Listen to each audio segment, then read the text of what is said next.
Your holiday turkey is thawed, and now we're going to prep it for roasting. So what we're going to start with is removing the giblets package that is stuck inside the turkey. Now, it might still have a few little ice crystals around it, even though you have thawed it, but it should come out really easily in one pack like that. I always like to just make sure. This one has a clamp on it. I like to leave that clamp on there for the legs. It's also a good idea to do this on a baking sheet like this so that you've got an easy work surface for your bird. Okay, so what we're going to do is check the neck and make sure the neck is not in there, and it's not. Okay, so we're going to tuck that skin back up under there, and then we're going to transfer this to our roasting rack. So we're going to just pick it up, move it to the rack. Once you get it to the rack, you've got two things that you need to do. If you'll notice that the tip of this wing is cut off, that's done a lot on turkeys.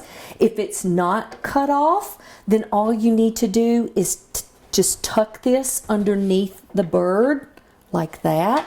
It's almost like he's laying on the beach with his hands behind his neck. So that keeps it from splaying out and keeps it tucked in, because that will brown very easily.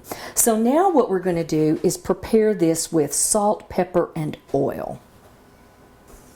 Okay, I've washed my hands, and the easy way to do this is to touch the bird with one hand and oil the bird with your clean hand. So what you're going to do is take some just regular vegetable oil, and you're going to rub all over the bird.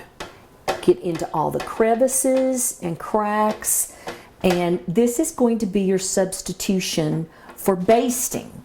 So you don't need to baste the bird. You're just going to rub it with this vegetable oil. You can also use melted butter if you want to, but there's really no reason to stuff things under the skin like we sometimes do with chicken, because this is going to keep the bird nice and moist while it's roasting. Okay, so now we've oiled it all over, and now what we're going to do again with our clean hand is we're just going to add some salt, and that's easy to just kind of rub in just a little bit all over the place. I like to stick some into the cavity as well, and again just rub it. This is after you've done the oil. Then we're going to do the same thing with pepper. If you want to leave the salt off, if you've got a salt restrictive diet, that's just fine. You can just use pepper for this. Okay, and again we're just going to rub it all over just to give that outer skin a little bit of seasoning. Is all that's doing. It's not going to permeate the bird. This is just for the outer skin. And as soon as we get that rubbed in all over the place, your oven should be preheated to 325 degrees, and the bird is ready to go into the oven. We've got a nice, easy to read, wide-faced leave-in thermometer that we're going to insert into our turkey. So where do you insert it? The main thing is not to insert it into the breast. That's the area of the turkey that cooks the fastest, and also not in the drumstick, because again, that cooks very fast and you're going to have an incorrect reading. So what we want to do is go into the thigh, and we're going to go in right there. Let me hold him. There we go. And you can feel if you're touching bone. So just go in. It's probably going to be just a couple of inches. And as soon as you feel it touching bone, pull out a little bit. So do however fast you can go, however deep you can go in there. But again, you can feel it touch bone. And when you feel it touch bone, pull it out just a little bit, because again, that's going to give you an improper reading. So you can do this in a couple of different places. You can go in right here. You can go in right at this point.